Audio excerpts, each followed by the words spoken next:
Jésus était dans une ville quand survint un homme couvert de lèpre. Voyant Jésus, il tomba face contre terre et le supplia.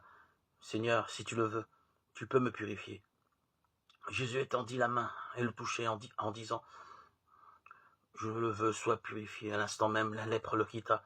Alors Jésus lui ordonna de ne le dire à personne.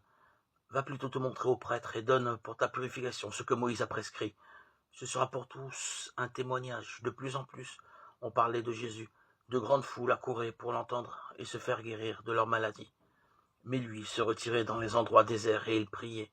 Évangile selon saint Luc, chapitre 5, 12, 16. Dans notre monde, les gens s'affairent pour mener à bien leurs projets. Même ceux qui travaillent pour le bien commun s'efforcent de réussir. L'efficacité est à l'ordre du jour. Jésus, lui, n'est pas avide d'aboutissement, il ne fait pas de publicité, au contraire. Il semble fuir les occasions de se montrer, cherchant plutôt les occasions de trouver son Père bien-aimé, loin des bruits du monde.